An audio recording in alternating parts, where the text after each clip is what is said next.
Hello, lovely people out there in crypto land that is the sewer. I welcome you. Whether you're here live or after the fact, I still welcome you regardless. And at the top of this, before I get into my agenda, a special shout out to Crypto Realist 21. Crypto Realist 21 is on YouTube. He's an influencer, quote unquote. I have to give him a shout out because he gave some messages on Twitter. I was greatly proud of him for being brave to put that out, knowing that it would affect his follower count, subscribers. He knew what was going to happen. He did it anyway. And I do want to give him that shout out that he finally exited the sewer tunnel and hit the light after. And again, if he's seeing this at some point, Crypto Realist, I think you'll find it's much cleaner out here than in the sewer. The sewer is the sewer, and it takes a lot of guts to do what you did, sir. And I applaud you. Because I've maintained, and I've said this to my tribe members, I maintain, whenever we get out of this crypto, whatever, and we get to where government gets involved, because they're going to get involved, they're going to be looking for people who will help guide it correctly. And they're going to be looking for people who are trying to steer people in the right direction. And they're going to be looking for people who have the right messages that are close to what they're trying to achieve. And so the people that you're referring to without specifying, they're the ones who they're going to have the scrutiny, not just because of views, not just because of subscribers, but because if you think about it, who has had their YouTube channel deleted or banned or somehow had some negative action against their channel? What stops then YouTube from providing this beautiful list of all these infractions to said governments and saying, here's what we saw of this. So I'm just saying, tinfoil me all you care to. I'm saying something to think about. So kudos to you, sir, because I know it was hard for you to just at some point decide that was the right answer for you. And I would welcome to chat with you just to understand more about how you got to that. And as I said on Twitter, you're welcome at any time to our Discord channel. I'd love to chat with you on the podcast at cryptotalkradio.net at any time if you're open, just to shoot the S, as the kids like to say. Anyway, at the top of this, let's talk about the Lunk Challenge. Of course, the Lunk Challenge is only me, only Leicester, only right here, folks, because I'm the only one doing it, because I consider myself a community member for Terra Rebels Classic. And so there will be another burn. And if you didn't know, because you're new, the wallet address where we're doing the burn, I actually changed it to a link so you can go straight to the Explorer. But the wallet address that's doing the burns is on the profile for Crypto Talk Radio. Twitter is right at the bottom. You can check out the profile, hit that link for evidence that I'm burning what I'm telling you that I'm burning. And we got another burn number coming up. It's going to be $17.29-ish, and then I usually round up. So just FYI, the Lunk Challenge was me basically exposing the business to say, I don't make money off my YouTube channel. I don't have ads. I never will. I don't make money off the podcast. I don't run ads. I had one situation of somebody that I talked to and I wanted to help him out and did one run and he paid for that. Other than that, I don't run ads because I don't make money off this. I like chatting with people about cryptocurrency, at least serious people, not the kids that say the word Jeet, say the word Keck. I'm talking serious people. So if they're serious, I'd love to talk to them, but I don't make money. I don't want to charge people to come and listen to me. That's weird to me. So I said, okay, let me test this. Let me test how about it, as the kids say, as everybody else is. And I put together the Lunk Challenge that simply says, based on these criteria you see, whatever the stats are for the prior weeks live, I'll burn that amount of Luna Classic. So when you go to my profile on Twitter, you'll see I'd already done 2 burns of Luna Classic. I just burn them. So here's the thing. I'm not a YouTuber, I'm a podcaster. I have a small footprint by design. I don't pitch, I don't chill, I don't do the like, subscribe, I don't, because if people like my message, they're going to do the actions themselves. I believe that. I'm a firm believer that if I'm that damn good, they'll just show up, right? So if I'm right, And I can do that, and I'm not making money off the channel, and I have a low number of subscribers, yet I can burn. Imagine some of these that have like 50,000 subs or 100,000 subs, and we're saying that they can't show up, and of the thousands they make off their channel, they're not willing to burn, and instead they'll just tell you buy, buy, buy, or hold, hold, hold. How about they take some of their thousands and just burn a couple of hundred of it? How come they can't do that? That's what the Lunk Challenge exposes. I'm just going to burn. I don't care if anybody else does or doesn't do it. I'm trying to show I'm doing my part as a community member. I'm not here to make money off the business. This that we're doing, I'm here simply to provide another voice and chat it out and have some fun along the way. And then hopefully we can get serious people in cryptocurrency, get rid of the kids, say the word Jeet, say the word Keck, get rid of them, get back to some sanity. Hopefully we can do that. I don't know if we will. I'm saying I hope that we do. Anyway, let's get into our discussion about cryptocurrency, because Ethereum still wavering around that 1,300 mark, as I said before. And here's the funny part, folks. For those new, I said, if Ethereum goes anywhere beneath 900, I've been saying this for weeks. I'm a broken record. If it goes beneath 900, I'll do live karaoke on the channel. That's how confident I am that it's not going to happen. I'm still on record. I left the videos up so people can hold me accountable. But as you notice, Ethereum is not going anywhere near down there. It's about 1,200, 1,300 wavering, which I think is a pretty good level. And there's a lot of reasons that it's not going further down. And that's because the sentiment around Ethereum is still strong. It's not bullish. It's strong. There's a difference. Strong sentiment simply means we don't think it's going anywhere. It means that it's going to be here for the long haul. Same with Bitcoin. Bitcoin has its critics. It is what it is. I'm telling you, I don't think Ethereum's going to go anywhere in the near future, like we saw earlier, where it dipped briefly down. And at that point, that was one of those once in a 3-year opportunities.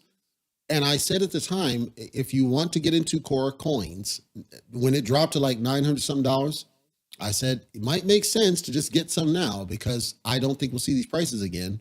Certain people didn't listen, didn't come back and give my credit, because now for those people that did, they could have sold for profit and made a lot of money.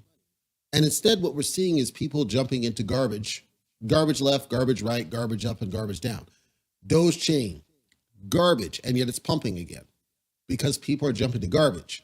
These we know are not the big players. We know these are not the Black Rocks of the world. These are garbage. These are people that are just getting in on the cheap projects. I saw projects that have never had any sort of momentum getting pumps out of nowhere, Dozilla being one of them.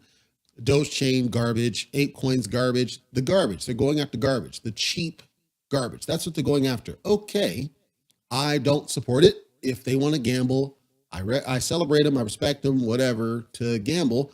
All I've said is just admit you're gamblers, because that's what you're doing. You're gambling.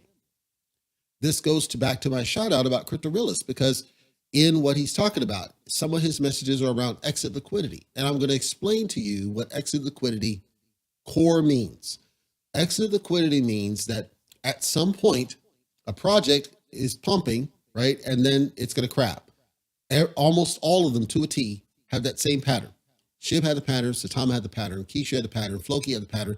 All of them had that same pattern. The thing is, the projects will then tell you, hold. Just keep holding. We're going to be, whack me, well, whatever. They'll tell you that because at the point, everybody's already gotten out. That was smart, because when it hits that peak, you have to time that and then get out before it craps. Because when it craps, it's likely not going to get back up. We saw that with Seifu. I told people before Seifu launched, it's going to unreasonably climb, it's going to crap, and it's going to struggle to recover. Not because of anything specific on Seifu. There were some things like the car salesman I'm talking about. At the end of the day, they all do the same thing. Exit liquidity means that there are certain people holding bags, and basically they're just selling because they know there's certain people in the coming in the project, increasing it to get to that peak. And they're taking that money out, and because their bag is so large, they're basically draining the liquidity to where there's nothing left to entice people to buy in at that point. So you're a form of exit liquidity if you came in after it's already at the bottom or when it's on the way down, because yes, you are enticed to buy the dip, but it's a smart timing. You have to be smart about it. When are you doing that buy? Are you doing that buy when it makes sense, or are you doing that buy long after everybody's already started dumping off the project? Same thing with LockPay and that garbage, where I said The higher it goes, the worse the crash, and that's exactly what happens. So when he calls that out, yes, that's exactly what you're basically doing in most of these projects is being a form of exit liquidity. Even SafeMoon, there are still people buying SafeMoon now. It's long too late. The money's already been made. It's not going to get to a point. So Ethereum and Bitcoin and XRP and AVAX and all of these ones that are on these layer, the core coins, don't have that same level of risk because it's fundamentally impossible. Not just because they have a blockchain, because they're established. They're long established. They've long already established themselves as players. It is easy to manipulate them in terms of some price movement down, like Bitcoin peaked at 68,000 or some odd, down to 19. That's a manipulation of sorts. However, you're never going to see Bitcoin go to zero. That doesn't make any sense at this point because it's already established that tier. That's going to be really hard to go down. But these garbage ones, it's very easy for it to crap all the way to zero because that's how they're built. They're built to do that. That was my concern about that Leica project. It was built to basically be exit liquidity, treat people like exit liquidity. I just don't follow those projects, which goes to one of my updates that I want to talk about here later. Before I do, I want to talk about Lilly Finance. Some people got upset because Believes, as one, did not talk about Lilly Finance because it started pumping very recently. I'm going to talk about Lilly Finance ever so briefly because I think it's important. Lilly Finance, the story behind this business was supposed to be launched as part of the Cytomask. It was supposed to be kind of the poster child for Cytomask in the first parts of Cytomask. It was going to be kind of their go-to. Look, we have this big thing and it's medical blockchain technology and it's never been done. It's going to be a huge thing. Of course, Cytomask was an abject failure, delayed and delayed and delayed following the failed November 13th Vegas event. The team behind Lilly Finance, I believe his name is Brad, said, we can't wait any longer. We got to get this launched. I want to tell the story. Lilly Finance, the whole thing. The guy has a kid who had this illness, had this injury illness, and it was hard for him to find aid. It was hard for him to find help to be able to deal with it. And as a result, it was not easy for him to get to where he could get the assistance for his kid that he needed. As a result, all this issue happens and he's fighting it and he's frustrated. So he decides, you know what, we can't do this any longer. I've got to create something that solves this so other people don't have the same problem. Thus, Lilly Finance is created. I'm going to see who's nagging me, and I'll be right back to finish that story because I don't like them ringing my doorbell. I'll be right back.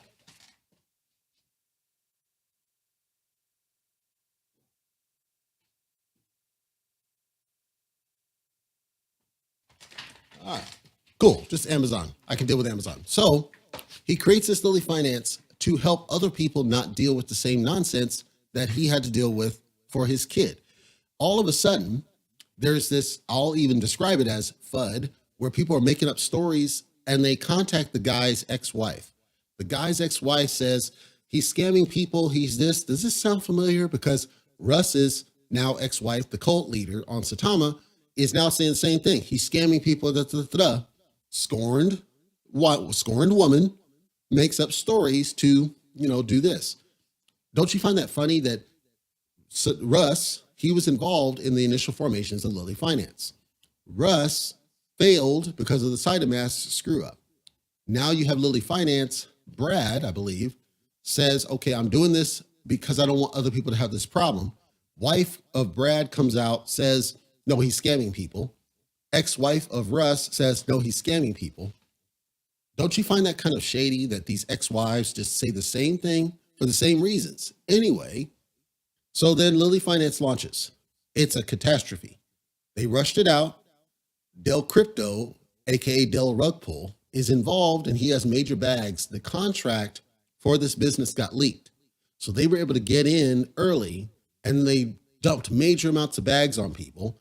It tanks, it craps all the way down to bare bones nothing. So if you look at the all chart, that's what happened here. Way back here, then zzz. And if you look at the volume numbers here, millions and millions and millions and millions and millions of dollars dumped off the deal, and it goes down here. And now it's kind of on this resurgence to get back up. And now what we're seeing very recently is we're seeing some pump, and this is actual activity. This is actual live purchase activity. So this is not just a phony pump.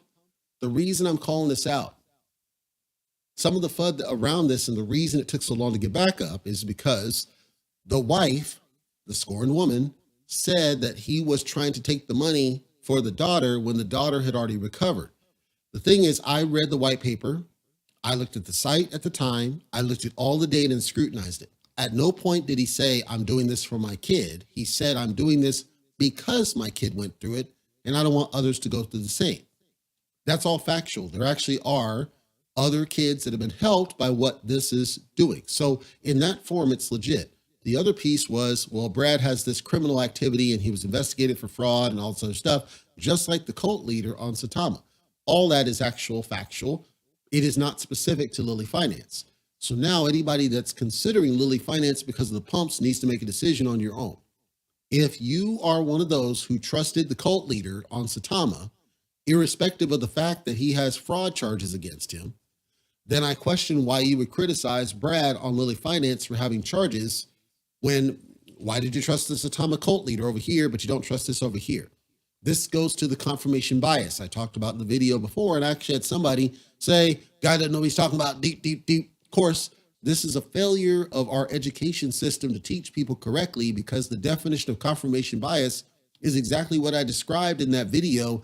And if certain people, and I know this isn't a thing anymore, and there's a digital version of said, but if certain people would pull out an encyclopedia or even a dictionary and look up the definition of confirmation bias, they'll see that what I said is the truth. And ultimately, they're just flawed in their mind because they're only focused on their cults, like Cult Dow. They focus on their cults, and so it creates confirmation bias. My only point, I have never said Lilly Finance is legit as a project. I said that he never said that he did this for his kid. He said he did it because his kid went through it and he wanted to help others not have the same problem. The launch was botched. It was screwed up. He admitted it was screwed up. All I was saying was, why are you supporting cult leader on Saitama, but you don't support Lilly Finance when they both have their flaws? They both have scorned wives. It's the same thing. So you either support both or you support neither. When you just leap over here, although there's no fundamentals, you're showing your confirmation bias and hypocrisy. So with Lilly's recent pumps, all I'm saying is it's legitimate purchase activity as far as I can see. I don't see anything sketchy or shady about the purchase activity. There's been a lot of transactional things happening under Lilly. Getting the 501c was huge. Getting all these registrations was huge. Setting the foundation for getting on tier 1 exchanges. These are actual things they're doing. That's leading to somewhat of a bullish sentiment. All I'm saying is that what you see is actually legitimate traffic, right? So with Saitama, they had already hurt their sentiment. The cult leader had already damaged their reputation, and it's going to be hard to repair it. It might be a thing, but as of right now, they've jacked it up like unbelievably level. With Lilly, there's something there. Here's what holds Lilly back in the long term, the frickin' supply, because they have, boom, 9 quadrillion tokens in supply. That's a lot of tokens. To put it in perspective, I believe Saitama's old version had 1 quadrillion in supply. I believe that's what SHIB has. So if you take 9 quadrillion, that's a lot of supply. There's pros and cons. One, this most recent pump caused basically a 3x. That's huge because if it meant that you just went in on it with $1,000, you made some pretty good money without having to hold. However, there's the risk. There's the risk that it doesn't pump. There's the risk that it fails. There's the risk that Del Rug Pull gets involved. He might still be holding major bags. There's all this risk and smoke that has always been around Lilly. That smoke is because they were associated with the cult, as in Saitama. Had they never been associated with Russ, I think this would have already been significantly higher than it is. Where does it go from here? I can't tell you. I'm telling you that this traffic that you see right now is legitimate, actual traffic, and we have to see where it goes. The other thing is the past, this has done pumps and then it's gone down. And so the theory is that there are whales in the project. I can confirm there are definitely whales in Lilly Finance. That said, there is a profit opportunity as long as you don't treat it as I'm going to be a millionaire opportunity. Invest what you can afford to lose. Watch it. This most recent pump triggered a 3x, just to put in perspective. So however much you put in there, you could have tripled, but it needs to be acceptable risk. How much are you willing to lose? Because it might not 3x, it might not pump again, or it might go 5x next. Nobody knows. All I'm saying, so we're clear, this most recent was legitimate traffic from something. There's some positive sentiment either from the work they're doing to get on tier one exchanges or something else. The point is, it's all legitimate traffic. Still, nobody knows what the future of the business is. If the Lilly team is serious and legit and they're working a thing, like there are people here that believe it's going to be a thing, great. I do think there's something to medical blockchain. I say that because two of my endeavors deal with healthcare, and I understand the problem that it's trying to solve. The question is not around the business case. It's around the people, the devs. Are they competent enough to pull it off? Everything Satama talks about sounds good, but as we see, they're not competent enough to pull it off. It's not about the idea. The people, are they competent enough to do what they're talking about? That's the gap that you won't know, except letting time pass, letting them get some success, show it, show you, prove it. And if they can prove it, okay, cool. Maybe toss some money in it. Boomtown J41, quote, I just bought $1,000 worth, hope is a good choice. Well, Boomtown bought $1,000 worth when it was 2x. So at minimum, probably doubled that. Well, that's not bad. However, that was a level of risk because not everybody can afford to toss $1,000 at a cryptocurrency. Some can, some can't.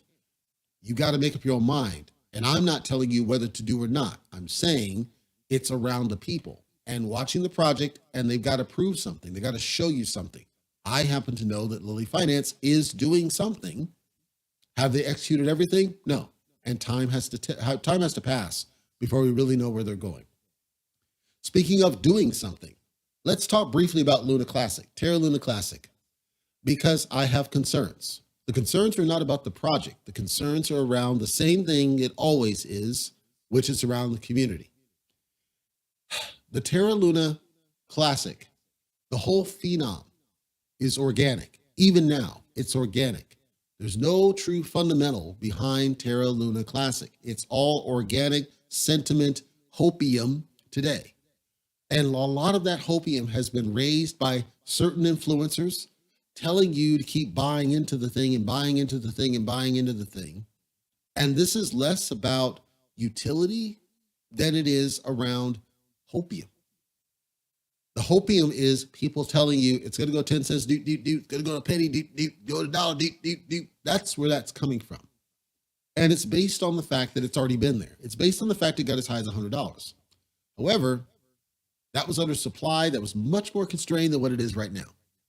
We're nowhere close. I'll say it, and you can hold me accountable. This video will never get deleted till I pass away. I will put it on record here. This will not, with the current supplies, this will not go past a penny. It will not. It cannot do. It's not possible, and that's okay. That's all right, because there's a plan to burn supply and get it down. There's a plan. There's a strategy. It all comes back to the people, though, to execute the plan. I said in one of my videos, manage your hopium. Terra Rebels, I said manage your hopium because all they're doing is whatever the proposals are. They don't know if any of this will work.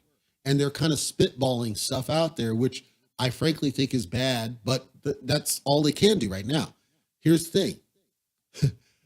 When this launched, they talked about the whole 1.2% tax and everybody cheered, right? And then what happened? The volume started dropping. The actual volume of it started dropping. The volume is now at an all-time low. Right now, we're about 8 million in volume. That's not good. So the line that you're seeing here is volume driven. It has nothing to do with sentiment. It's volume. And I know you might draw a correlation between the two. I don't. I believe there's people that want to get in and trade it and buy it and etc. And they're holding off because of the tax. The tax is, whoa, wait a minute. Whoa, 1.2, I'm losing a lot of money here. Dude, it's not worth it anymore. And I believe that if you solve that, you'll get back to more of this business, which is what we really want. So now we're starting to get trend line dangerously close to the point where we start going down. There's pros and cons of going down. The pro is more burned, right? Which everybody wants because the supply is too dang high. So then there was another proposal. Okay, change the tax to 0.2 instead of 1.2. And people cheered. Here's the problem. At a 0.2, we're making an assumption about the burn and that it will kickstart the volume again, which isn't assured. Nobody can guarantee that. It's a guess at best. And I'll say it again, I'm on video. Like I'm not, you can hold me accountable to everybody else talking about this stuff. I'm saying it's not that I don't want a tax. I think that they're just randomly throwing stuff at a problem and they're not really thinking about the problem better like I would do to try to solve it. And I'll get to that in a second. The point here, when we look at what happened when they put the 1.2 in, and everybody celebrated, and then they criticized CZ, and by the way, I'm not defending him, I'm saying, when he came out and said the burn, no, this ain't gonna work, people are gonna stop buying if you do this. People didn't listen to what he said. He said they're gonna stop buying if you do this. Okay, he just spoiled what the right answer I think should have been, which is tax sells, not buys. You should not, why would you create a disincentive to buy a thing? That doesn't make any sense. There should be no tax against buys, only a tax against sells. What happens when you do that? What happens when you do that is more people get the cryptocurrency out there in their hands, however they do, so that increases volume. Volume goes higher, higher, higher, higher, higher. Then you're going to have whales who are going to be tempted to sell because it's going to get to a point where it's like, all right, look, that's like $1 million freaking dollars. And they're going to sell that bad boy and they're going to get nailed for a tax on that. And now you're doing aggressive burn because you're selling off their FOMO to increase. And then it's going to repeat. You're going to repeat the cycle. At some point, big players are going to be tempted. They're going to be like, man, I can't hold off this, man. I got to get in this. I got to get on that. And they're going to buy bags because they don't care about any tax at all. They're just going to buy a major bag, toss money. We know that happens because it happened with SHIB. SHIB, they have no problems buying into that bad boy. But taxing everything never made any sense. It's that meme coin mentality. It was, just, in my opinion, the dumbest thing they could ever done. Because all it did was validate what CC said, which is it's going to cause people to stop transacting this thing. And that's what's happened. The 0.2 doesn't solve the underlying problem. You're still punishing people for buying it. I will never support that. I know why they thought it's a good idea. Because all people care about, which goes to my next update, which is their Discord channel, all people care about is burn. Burn, burn, burn. The burn's the word. And no, it's like, stop. You need to understand why you're burning. You're burning because the supply is too high. That's fine. But you also know there's whales in the thing sitting on it, waiting to dump off it. You don't need to tax buys. Tax sells, only sells. And to me, I would do a pretty decent size sell tax of like 2%, but don't tax any buys. Don't tax transfers because it doesn't make any sense to do that. Tax only when it's a sell. If you're doing something that goes to a stable coin or goes to fiat, you get taxed. If you're just sending it to your wallet or you're sending it to your grandma or whatever, no, I'm not going to tax you on that one. I know why they thought that made sense because all people think about is getting the supply down. That's the flaw and why I think the Terra Rebels community has gotten out of control to the point. There's a thread going on in what they call Lunar Module. That's their general chat. And I'm not going to bore you with this, but this, first of all, and I'm not going to show that image, but first of all, they spun up a telescam. So I already knew the beginning of the end. What's the name of the song? Yeah, Disney. That's what we're talking about here because they spun up a telescam. So already you're inviting the kids to say the word Jeet and say the word Keck to increasingly get in this business. And those voices start to drown out common sense. When Terra Rebels started, you had a basic common sense level set of hysteria. This is out of control now. So here, basically what we're talking about is there was people saying, I dumped all my bags, I got out of the stuff, and I'm never going to be in this again. There's misleading stuff, the whole, what Neblio or whatever fiasco that went back and forth and back and forth. Everybody's got an opinion, even those people that shouldn't have an opinion. And now there's a bunch of truly what I can describe as FUD, because a lot of it has no basis in fact, and it's simply designed to hurt sentiment in the project. This is a contributing factor to the graph that you see now, because you have this stacked effect. You have, number one, you're punishing people for buying it by applying a tax that's unrealistic. You're then trying to change the tax, but you're still punishing people for buying it.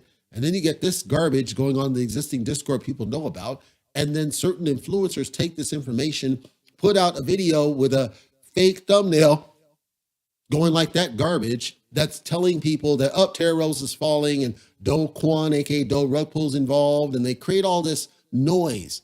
And certain people don't know any damn better. They get influenced and then they dump off the project and it never recovers. This is now starting to become a problem. And the reason I can recognize it for what it is because it's the same thing that started tanking SHIB. Because SHIB started at a really good rate until what? They introduced toxicity into their community. And with that toxicity, what happens? This garbage happens, where you get all this noise that gets in the way. And now, I'm not going all the way down, but ultimately it's like, yep, I sold, and Lunk said, look, you have the guts to come here and say Lunk's dead, deep. Gonna be interesting to see what magic they came up with the repeg. Mind you, they haven't even really talked about USD Tether or UST. They haven't talked about that much. Instead, it was USTN and everything else, everything around ultimately trying to solve the problem. What does that do? It simply validates that this is harder to solve than people thought it was. And unfortunately, nobody listened to Leicester when I told people at the beginning of this thing, manage your hopium, because I suspected it had to be harder than it appeared, because these idiots over here on TFL, there's no way that they could have just said, okay, there's nothing we can do, unless they did analysis on all angles and either realized it was impractical or impossible. Chances are it's just impractical. So Nebuleo getting involved, I don't think solves the problem. It's something. We don't know what yet. But because they're introducing toxicity into their community, it creates noise. And as you create noise, you harm sentiment. As you harm sentiment, it makes everything worse than it should be. Because as it stands right now, we have a tax that makes it a disincentive to buy the damn thing. We have noise that makes people not want to believe or be confident that they should. What do you think was going to happen? This is why the community aspect is so critically important, and why so many cryptos suck at managing community. They suck at it. I don't know what it's going to take to fix that.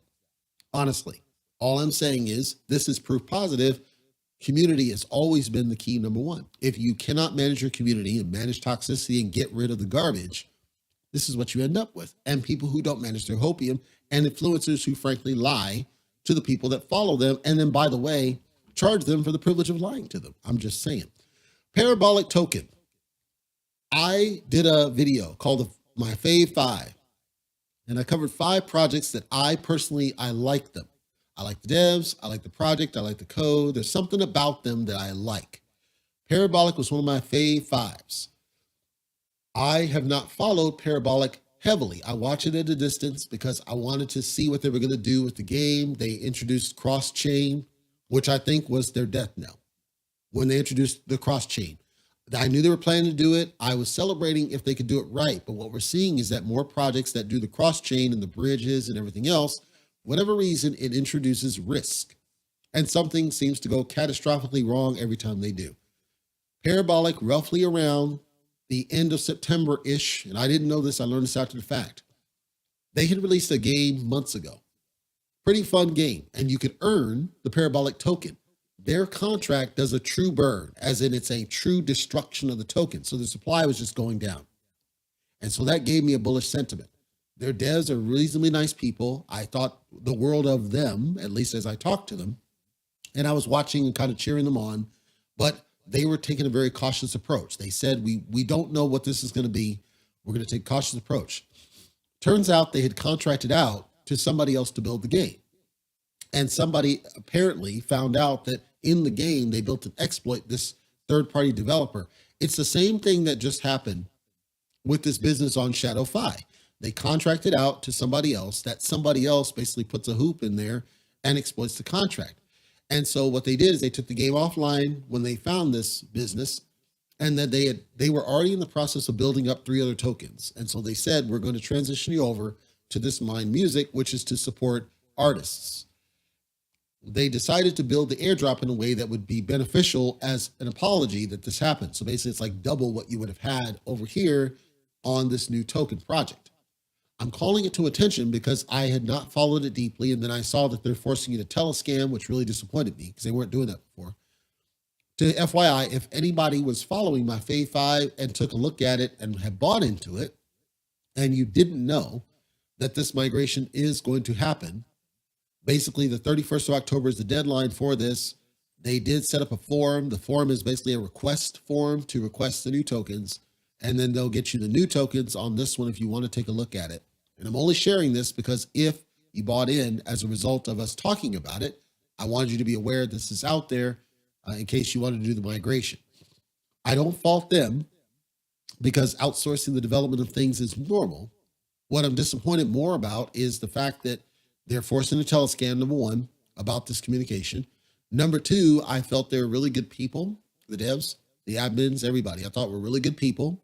I thought they had a good thing. They were taking it cautiously as much as they could. They weren't greedy. They weren't rushing anything. They didn't tell people. They didn't really advertise this. They didn't go shill. They didn't go on shillers. They didn't hype the thing at all. It was just cut off to the side. I found it on accident. So I felt like they were good people.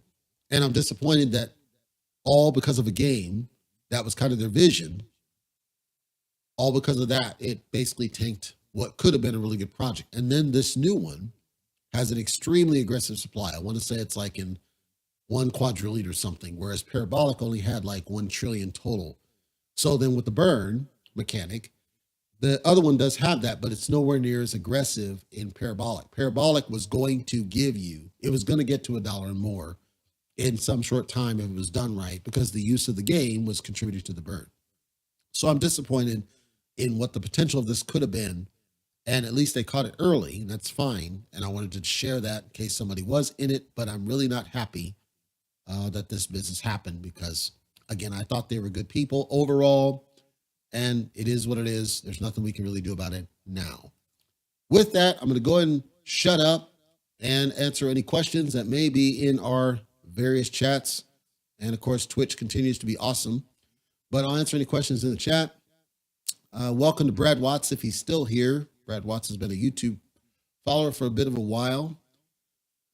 The other user, I'm not going to share their name, and I'm not talking about Pulse Dogecoin because, unfortunately, the reality on Pulse Dogecoin, the truth of it is, the Pulse Dogecoin is, at this point, one of those that's subject to pump and dump. For people that are okay with that because they want to take the profit and try to gamble it, no, I've always said that that's what you want to do. It'll never be something I support just because of the model. It was based on Pulse Chain, which, by the way, we don't see yet, even though we were supposed to see it months ago, and we don't know what's going to happen there. Hopefully it becomes a thing, but as it stands right now, it's not something that has my support or attention. I watch it, but again, based on the way they built it, I don't like even Doge Chain. I think had a better, a smarter launch strategy than Pulse Dogecoin in what it did.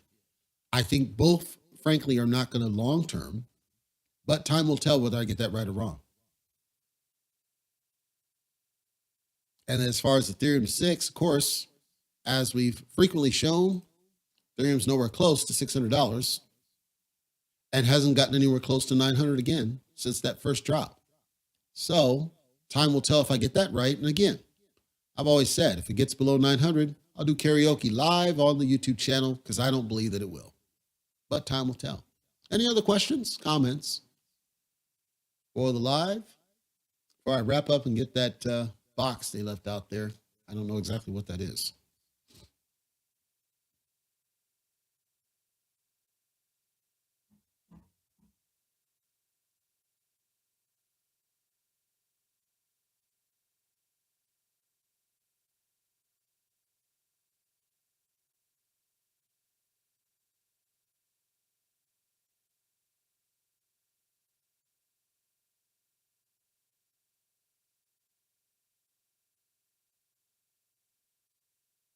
All right, cool beans.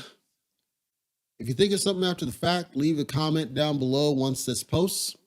If you're viewing this after the fact, thank you for checking it out later. And then again, next week, we will do another Lunk Challenge burn based on the stats of this video as uploaded.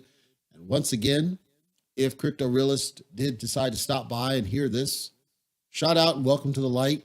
You'll find it much cleaner out here. I do believe you will. Much calmer, more peaceful, a little bit smarter, different people. It's a different audience. It's a different crowd. But ultimately, at the end of the day, the future is going to dictate the current. And by that, I mean, we know where crypto's going. We know what's coming. The storm is coming. It's coming no matter what we say about it. The government's going to get involved. And there's going to be people that are washed away and people that are surfing it. And people can choose which side of the aisle they want to be on. I choose to be on the side of the aisle of whatever that's going to be, which I think is being smart about what we've done to cryptocurrency, which is we turned it into a form of the stock market and we've damaged it to some degree, possibly irreparably. Since we've done that, that means we have to be smarter now about what's coming, which means we have to treat it like the stock market, which is stupid. And then, of course, with my triad and what I'm doing with the triad, I'm going to try something a little bit different to see if I can duck that smoke and still get the bang that I want and give value back to our tribe members. So with that, I'll wrap up and I will appreciate it. And I'll go check out my package. We'll be back again next weekend. Same bat time, same bat channel with more information, hopefully better information, more positive news, hopefully, because next weekend will be the early phases of what we're going to be talking about with the potential blowout in November. And I think that may cause a bullish sentiment. If it does, then hopefully we'll have some more positive stuff to talk about going forward. Thank you. See you guys.